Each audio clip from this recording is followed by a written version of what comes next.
What's up, y'all, and welcome to another installment of the For the Gram podcast. This is the show where I, Jaksyn, your host, am going to take you through a topic of interest to me. That could be something new that's happening in the world lately, something I just find enjoyable, but in the end, it's all going to be worthy enough for the gram. This episode, we are in the midst of the week post the Emmys. So there are the big four award shows in the world of media. There is the Grammys, which is music and songs and all of that. And some comedians make albums that win awards at the Grammys. And then there's the Oscars, which is film. And those happen typically in March or April. And that's the one that I think has the most controversy around it, but we'll talk about that another time. There's the Tonys, which is Broadway and all of those types of awards. So they will be in the summer usually.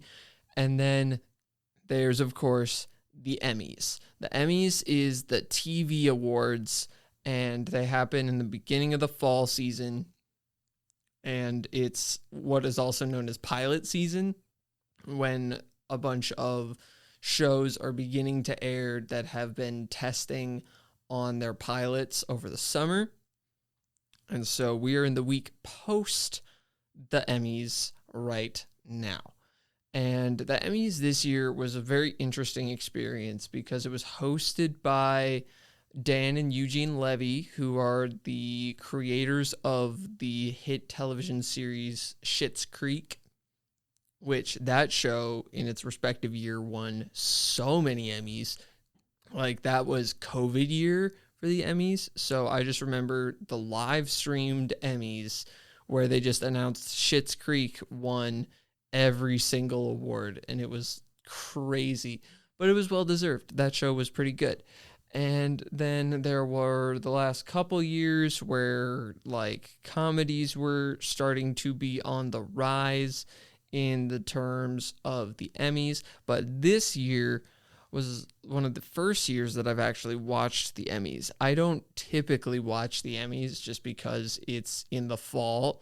And so there's football and everything like that, and so you're flipping between the channels trying to figure out what you want to watch, the Emmys, or do you want to watch the Bears play the Texans in the case of this year.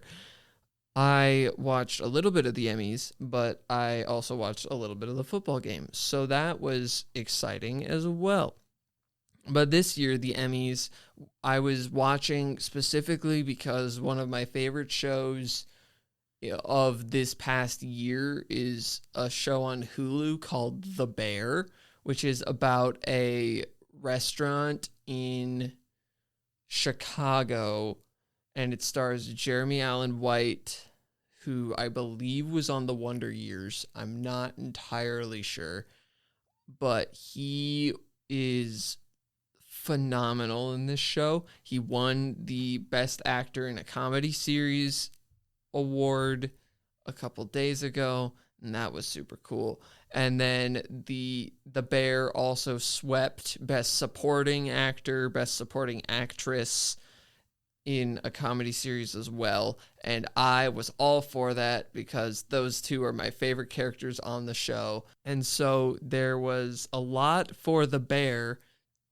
but something that was really apparent was the Shogun show on FX. That won so many Emmys. I don't even remember how many they won, but they won a lot. I think it was double-digit awards, which rarely ever happens. But I have yet to see Shogun. It's on my list of shows that I need to watch, but that list is very long at this point. But I think that is a really good light. I'm trying to figure out what the word would be, but is a really good showing of what TV is going to be like in the next couple of years, which is super cool to see.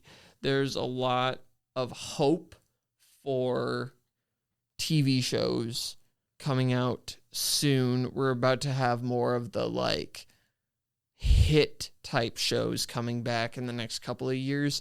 And so it's nice to see some of these shows that are just getting started or just getting a following winning Emmys.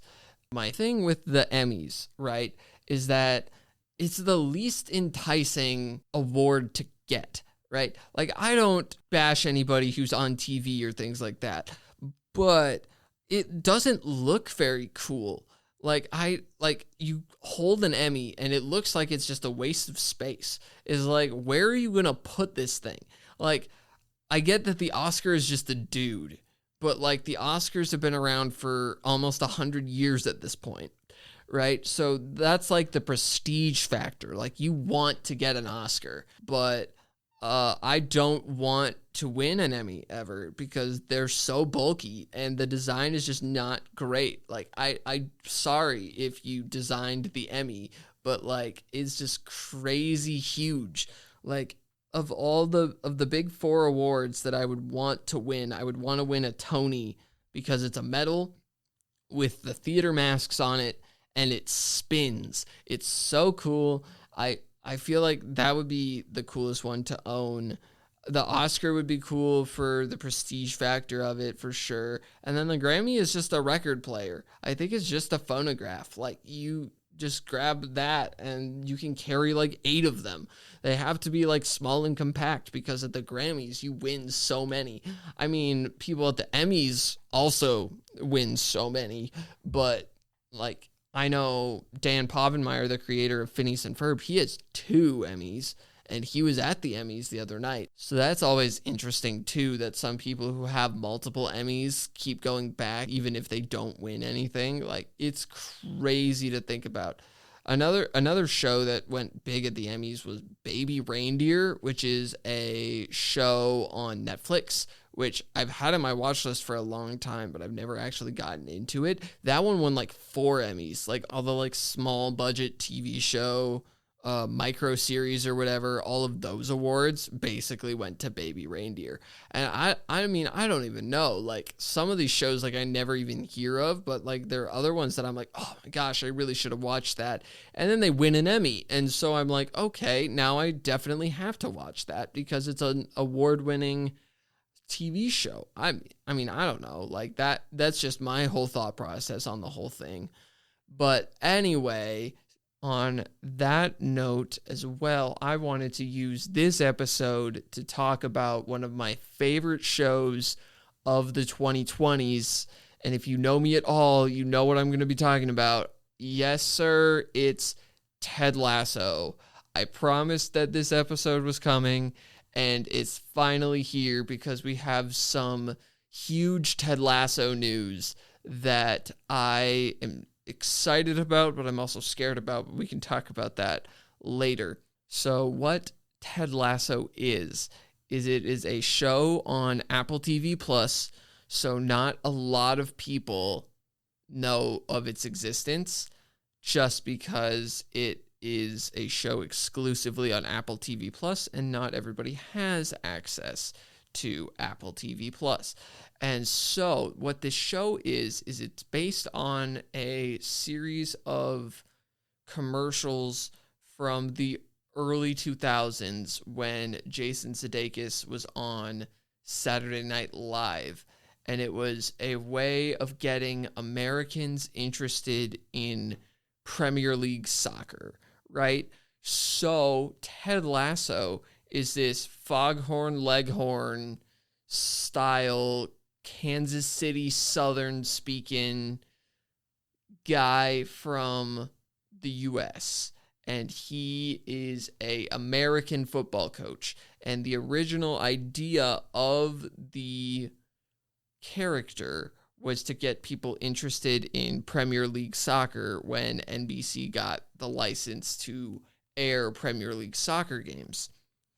And so Ted Lasso was the guy who would come in, and he was an American football coach at Wichita State, I believe. So he was the one that would do all these like comparisons to from comparisons from the NFL teams in America to the Premier League teams, right? So they had like the Tottenham Hotspurs, and it was like this team has a super loyal fan base, but they haven't done anything productive with their club in probably tens of years. And he goes, Dallas Cowboys, got it. Okay, next one. And so it's him and his trusty assistant, Coach Beard, who is played by Brendan Hunt, who is one of my favorite comic writers ever. He's so funny. Oh my goodness. But we could talk about him in a little bit too. But that was the basis for Ted Lasso. It was a series of commercials ran by NBC in the early 2000s, and it was solely meant to get people interested in Premier League soccer. And then one day in, I don't even know what year it was, 2018, 2019, Jason Sudeikis got his writers together and was like, okay, remember when we did this thing? We need to make it like a full-fleshed show. And I could not have been happier with the result of this. It's such a good show. Ted Lasso, basically, he's a coach from Wichita State, and he goes across the pond, if you will, to be the head coach of a struggling soccer club by the name of AFC Richmond. They have not won anything in so long. They're just a dumpster fire of a football club, right? So the main character is Jason Sudeikis, who plays Ted Lasso, right?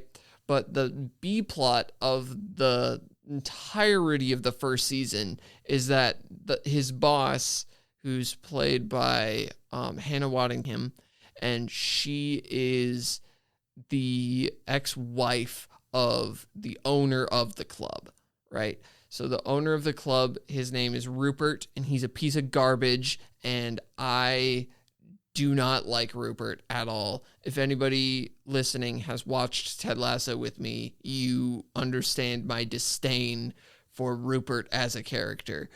But in the divorce, Rebecca is the name of Hannah Waddingham's character, and she is her winnings in the divorce is Rupert's football club.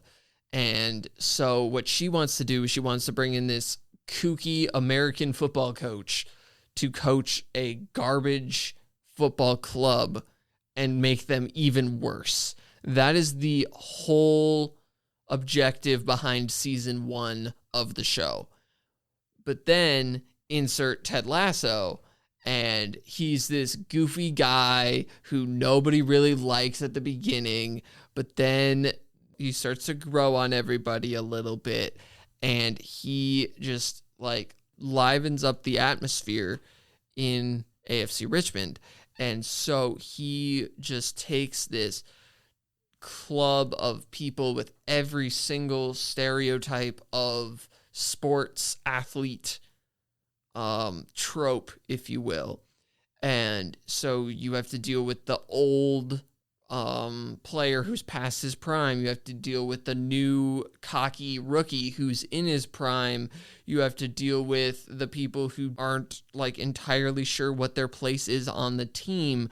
You have to deal with people who are just overly excited all the time. You have to deal with people who just don't want to be part of a team. And then you have to deal with those people who are just like, I don't even know who I am. This is weird. So you deal with all these different people in a way that works, right? So Ted knows nothing about soccer.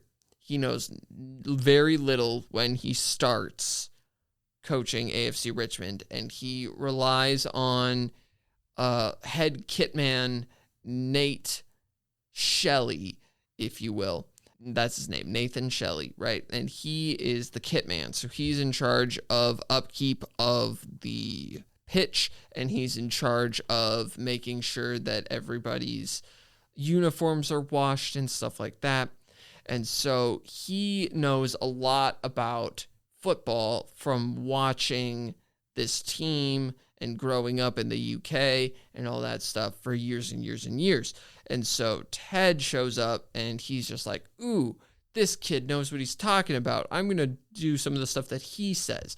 And so Ted learns plays and stuff from Nate, who is the kit man. Again, he's not a coach, he's a kit man. And so a lot of the first season is dealing with adversity and dealing with stuck-up athletes, and it's so good. I love this show so much. Like, you need to watch it if you have not. I'm trying my best not to give anything away, but also kind of summarizing a little bit of the show. But it's a 3-season show, and it has a perfect 3-season arc in my mind. They do so well with the writing for this show. Most of the writers are in the show. Like Jason Sudeikis, who plays Ted Lasso, he's one of the writers, he's one of the producers. Brendan Hunt, who plays Coach Beard on the show, he is one of the writers. He is in charge of like witty banter and dialogue and stuff. And Coach Beard is one of my favorite characters in the show because he just stands there, looks all intimidating, and then he'll say something really, really funny, and then they'll cut to the next scene, and it's so good. And then you have Brett Goldstein, who he's a writer on the show, but he plays Roy Kent, who is the old washed-up player on AFC Richmond. He had his glory days in Chelsea, and now he is on AFC Richmond for his career to die, basically.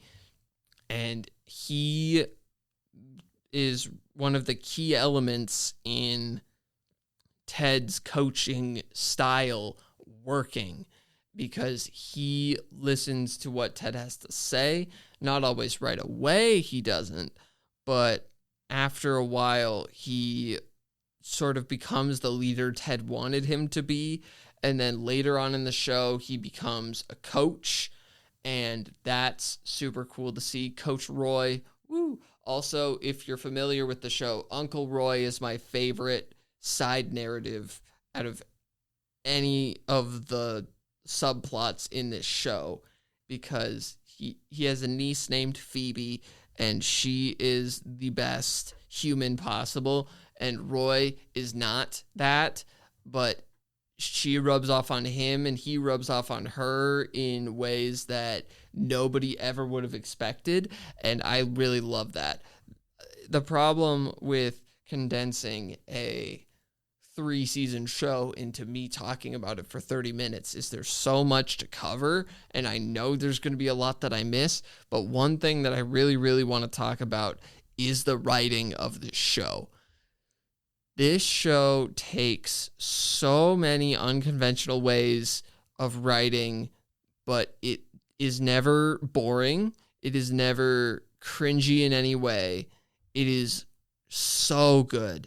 Like, it is a perfect comedy show in my mind that is not a sitcom, right? It is a show that you just follow this team, and they say some funny things, they crack some jokes, and then there are other moments where you're on the verge of tears, because this show is incredibly heavy, too, because this show is one of the first that I've watched that has blatantly dealt with mental health issues and people going about their lives with these problems and trying to figure out what is going on, and then they eventually hit that breakthrough moment, and then you're like, oh, this is going to be the turning point. We're so excited. The character is going to go back to the way they were before this, but no, they change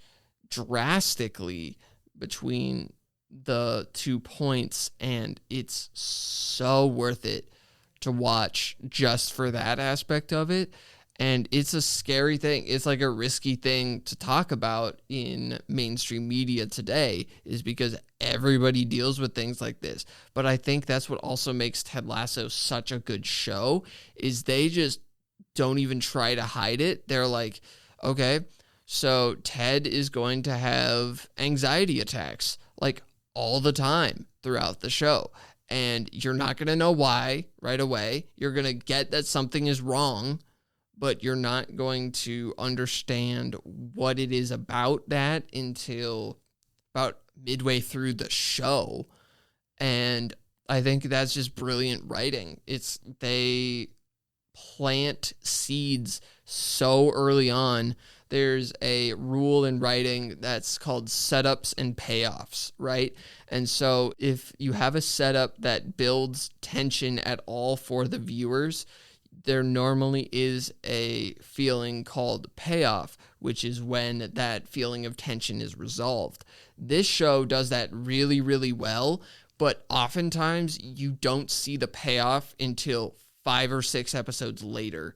And you're like, whoa, they made me feel so crappy for 5 episodes, but I'm not mad at them because they gave me a ending that I needed to see for this specific thing. I needed to live through this with them so then I could feel this sense of relief when they finally feel that too. And there are a lot of things that you could call them callbacks if you want to, but like in season 3, there are a lot of moments that mirror setups from season 1. And so you can see throughout the entirety of the show that this show is just a perfect 3-season arc. Like, you think of shows like Avatar: The Last Airbender that also had a perfect 3-season arc. They were not afraid to put filler episodes into this show, which a lot of people are afraid to do. That's why you get such short seasons on some of these shows. Like on Disney Plus, you'll never find a show that has longer than a 12-episode season unless you are the Bad Batch, I guess. But still, it's like it's very difficult with the attention spans we have today to find shows that include filler episodes anymore. Like, filler episodes used to be such a big thing in television in general. Like, there were episodes that didn't contribute much to the plot, and that was okay. A lot of people never really fought that. And so you never really know what they're going to do with a certain episode. There's one episode in season 2 that I don't even remember what the name of it is. I just call it the Coach Beard episode because it just follows Coach Beard around after one of the matches, and he goes to like bars and he goes to clubs and stuff, and his phone dies and he gets beat up, and it is the wildest thing. But they also like deliberately give you things in these filler episodes that will come back later on in the show. And that, I think, is an element of filler episodes that is interesting to explore in the 21st century of TV and stuff like that. Even just the 2020s in general. Like, you don't see filler episodes anymore because you don't contribute anything narratively to a filler episode. But in Ted Lasso, all of the filler episodes do contribute something to the overall plot. Like, the filler episode with Coach Beard that I was mentioning starts him on a path to redemption, basically. And I love that. And you wouldn't have really gotten that if the filler episode was not there. And I still hate to call them filler episodes just because sometimes they do have purpose. Like, there's the one episode of Breaking Bad. It's become notorious as the Fly episode. And it's like, nothing happens in this episode except the fact that Walter finds a fly in the lab, and they're not able to do anything until they capture or kill this fly, right? So you don't really add anything else to the plot. It's just an episode for you to kind of catch your breath, but also learn more. You learn more about the characters in filler episodes because you're like, okay, now I get to take a breather a little bit and I get to appreciate all the writing that has gone into the show before this. And it's something that I take for granted a lot of the time just because we are a very narrative-driven society, and so we want to know what happens next. That's why cliffhangers are such a big deal in film and in television especially, because you often feel that sense of, I need to know what happens, right? And so with Ted Lasso, this is like perfectly segueing into my next point that I want to make about Ted Lasso, right?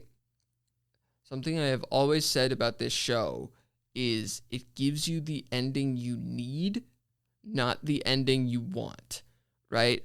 So at the end of season 1, it does not end happily. It just doesn't. And that was back when season 1 just came out. People didn't know if they were going to be picked up for season 2. And so they just thought that was how it ended. And you're like, that's not very satisfying, right? We don't like to see things ending badly for the characters that we've grown to love in these short 10-episode seasons, right? But then season 2, you ride back up on the roller coaster and then you end on a high note.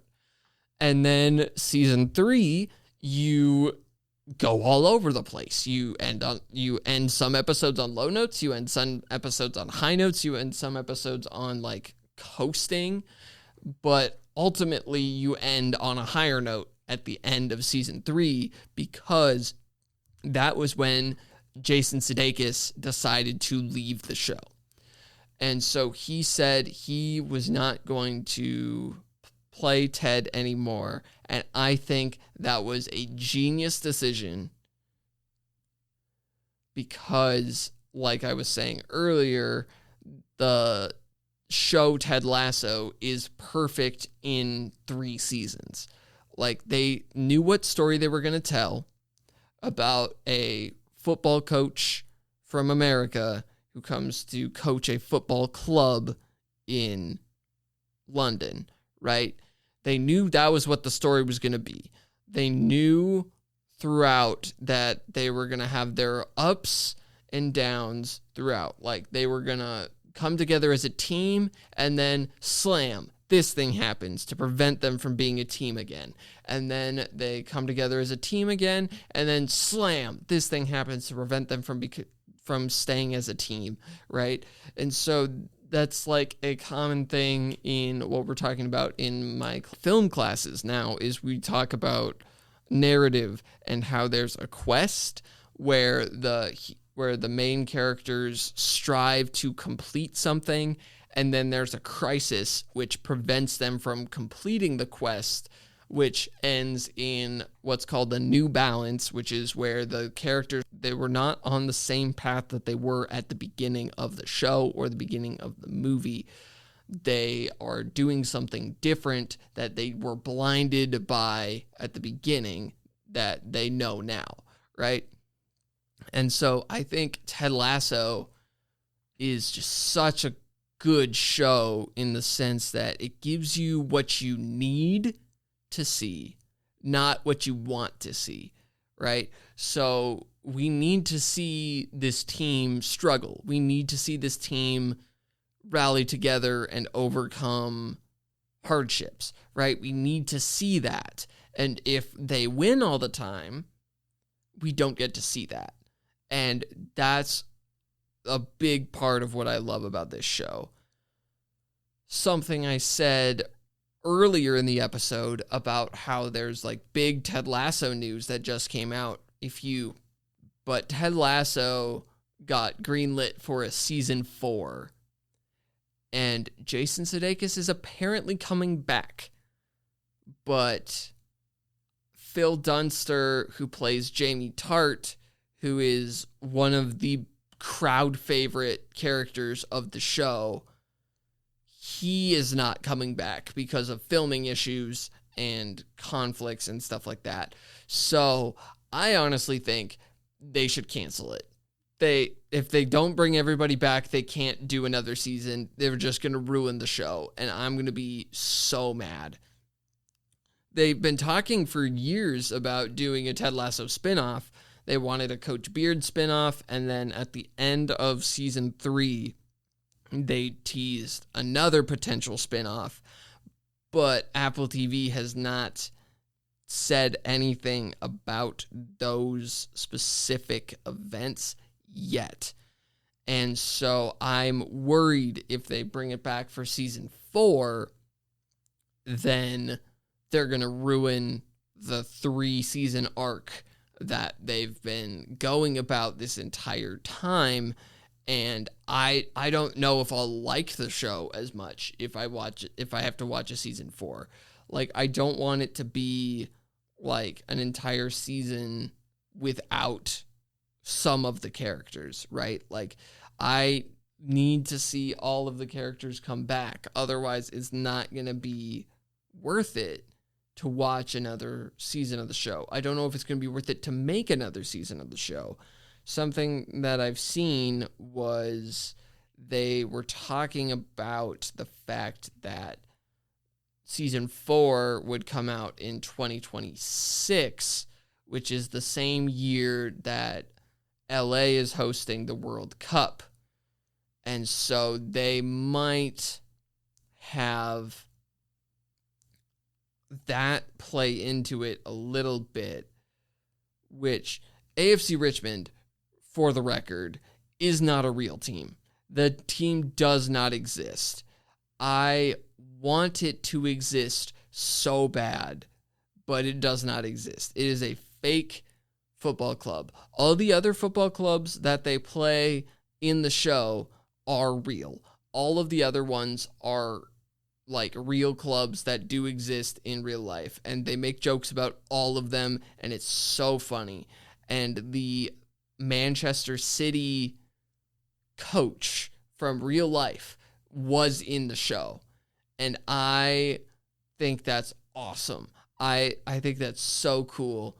And so it's like, I want Richmond to be a team so bad, but I wonder that if they do a World Cup storyline for season 4, then it's going to be too realistic. The thing with Ted Lasso is it was just realistic enough for it to be like a little bit of suspension of disbelief. Like, you could believe that they were a real team because they were playing real teams. But if they're actually a real team, like if they have Ted coach the England national team for the World Cup, I think that might get too real. And I don't know. I don't know if it's going to play off as well as some of the other parts of the show that we've seen so far. And I'm just not really sure. I don't know. I don't know where I stand on that.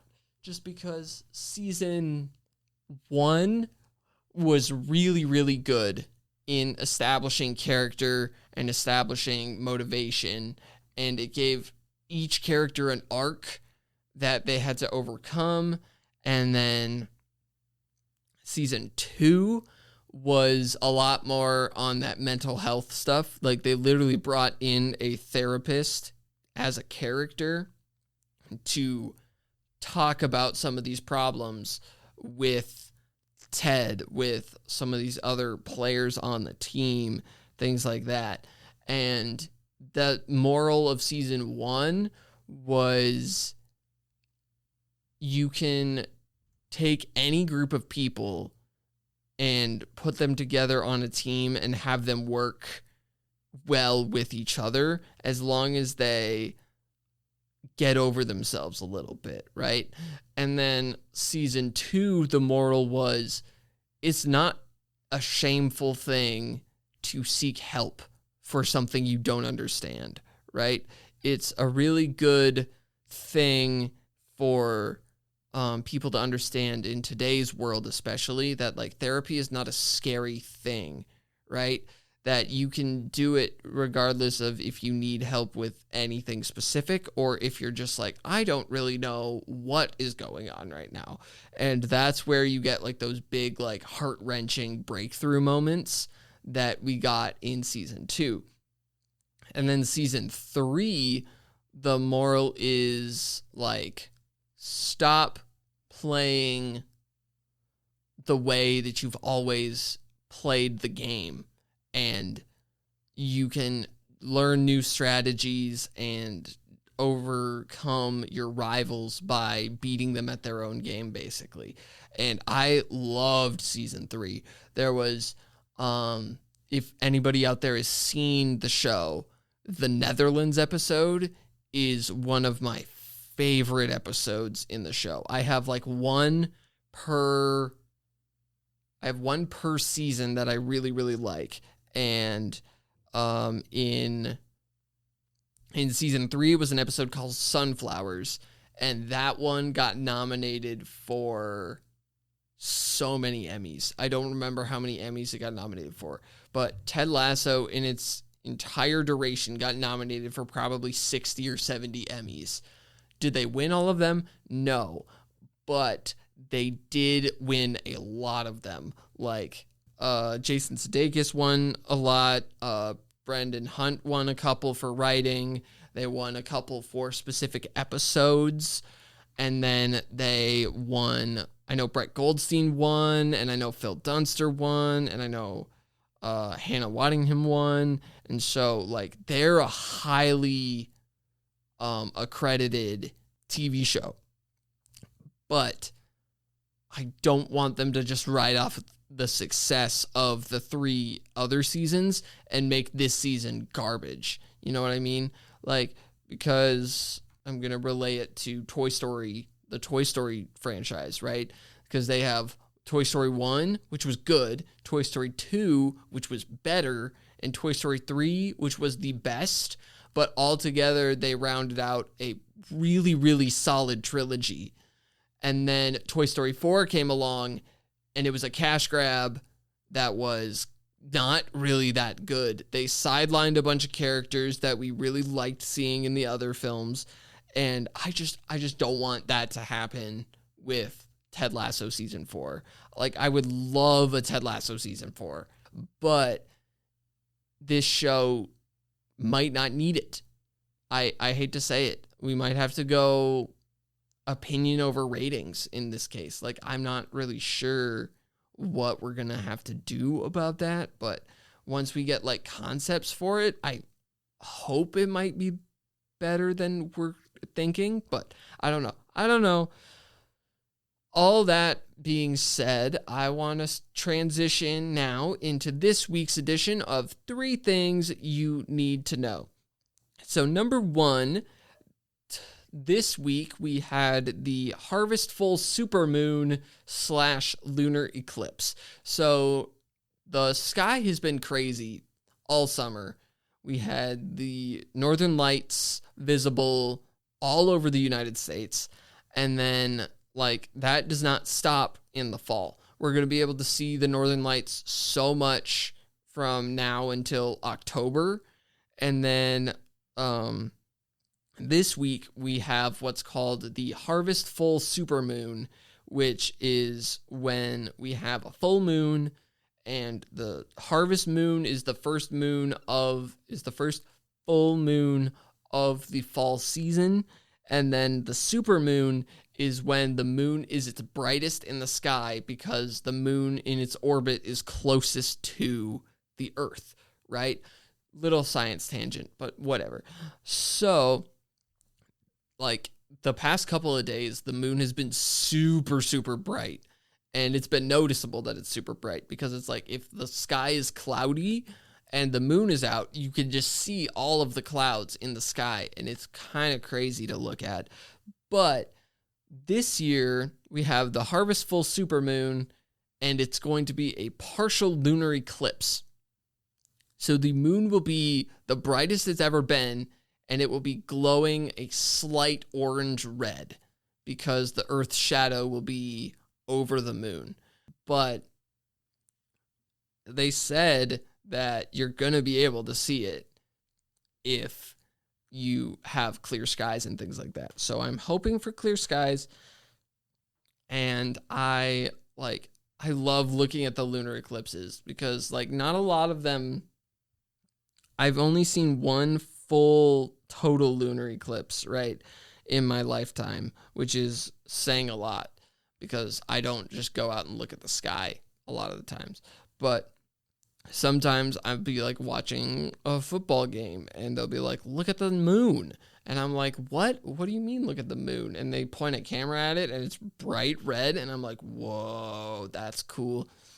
And then sometimes it's there's just pollution in the air that makes it look red. It's not actually red. Sorry to burst your bubble on that one.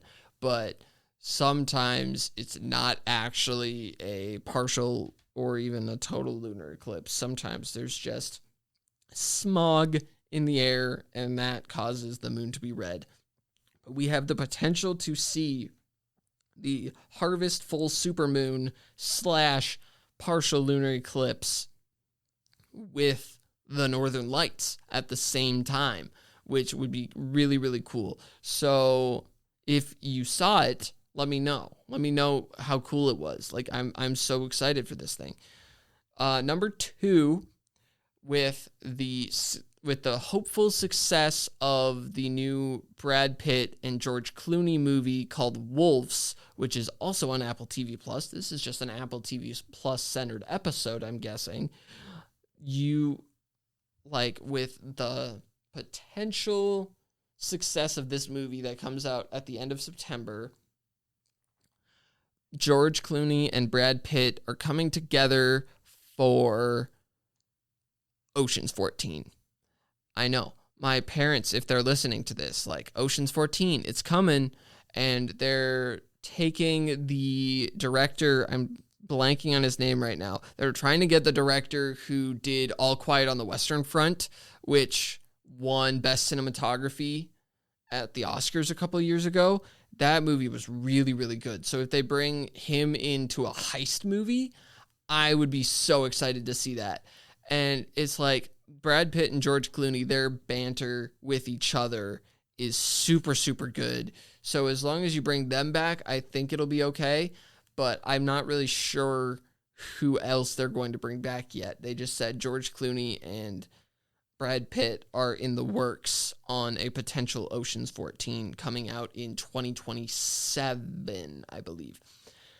And then number 3, there is a bat dog in the minor league baseball. Her name is Layla. She is a 13-year-old purebred golden retriever, and she is the bat dog for the minor league affiliate of the Philadelphia Phillies, and she played her last game a couple weeks ago, and that was kind of cool to see. In the minor leagues, a lot of the times they don't have bat boys, bat carriers, bat people, things like that. They have bat dogs who are just trained to run out onto the baseball field and grab the baseball bat and bring it back to the dugout, and then they get a treat, and they're so good about it.